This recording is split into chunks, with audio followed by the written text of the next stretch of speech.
हजरत इमाम शाफी कहते हैं कि मैंने फकीरों से दो बातें बड़ी पते की सुनी और उन्होंने मुझे बड़ा नफा दिया। ये बहुत बड़े बुजुर्ग होने के बावजूद, इतने बड़े आलिम और फकी होने के बावजूद ये दरवेशों की सोहबत में जाके बैठते थे। हजरत इमाम अहमद बिन हंबल को किसी ने देखा कि हजरत बिशर हाफी के पीछे दौड़ रहे हैं, तो किसी ने कहा इतने बड़े इमाम हो और इतने बड़े फकी हो, इस फकीर से क्या ढूंढते हो, बिशर हाफी से क्या तलाश करते हो? तो हजरत इमाम अहमद बिन हंबल ने कहा कि अहमद बिन हंबल जिस रब को मानता है, बिशर हाफी उस रब को जानता भी है। तो फकीरों की बातें बड़ी पते की होती हैं। तो कहते हैं कि फकीरों की दो बातों ने, इमाम शाफी बोले, कि मुझे बड़ा फायदा दिया। एक तो ये अल वक्तो सैफुन कातिउन, वक्त काट देने वाली तलवार है।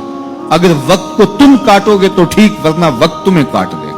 अब तुम्हारी मर्जी है कि वक्त के घोड़े पे तुम सवार होके अपनी मर्जी से वक्त को चलाओ, या फिर तुम वक्त के रहमो करम पे हो और इसकी मौजें तुम्हें जिस समत चाहे बहा ले जाएं। अब तुम्हारा इख्तियार है कि तुम अपना वक्त कैसे गुजारते हो। दूसरी बात जिसने मुझे बड़ा नफा दिया वो ये कि अपने आप को नेकी के कामों में लगा दो, वरना नफ्स तुम्हें बुराई के कामों में मशगूल कर देगा। अपने इर्द गिर्द ताना बाना ऐसा बुन लो, अपने हालात ऐसे बना लो, अपनी दोस्ती ऐसी वजह कर लो कि तुम नेकी के माहौल में रहो, वरना शैतान बुराई के अंदर मुब्तला करने में देर नहीं करेगा और नफ्स तुम्हें जो है वो शर में मुब्तला कर देगा। तो फरमाया कि किसी शख्स के इस्लाम का हुस्न ये है कि वो बेमकसद कामों को छोड़ दे।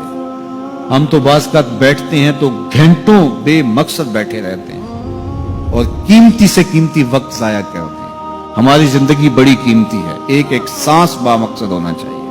हजरत उवैस करनी रज़ी अल्लाह तआला अन्हु को हजरत उमर रज़ी अल्लाह तआला अन्हु और हजरत अलीउल मुर्तज़ा रज़ी अल्लाह तआला अन्हु मिलने गए। हुजूर का सलाम दिया, हुजूर का पैगाम दिया। अल्लाह अकबर।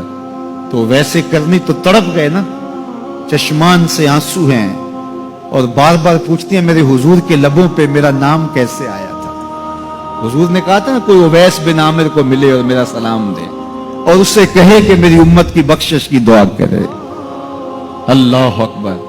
तो ये मिलने गए हुजूर की वसीयत और हुक्म के मुताबिक, हुजूर का सलाम दिया। तो ये बार बार कहते थे हुजूर के लबों पे मेरा नाम कैसे आया। अल्लाह अकबर। तो जब ये तड़प देखी तो कहा इतनी मोहब्बत और इतना प्यार तो हुजूर को मिलने नहीं आए, हुजूर को देखने नहीं आए। तो हजरत उवैस करनी फरमाने लगे तुमने मेरे हुजूर को देखा है?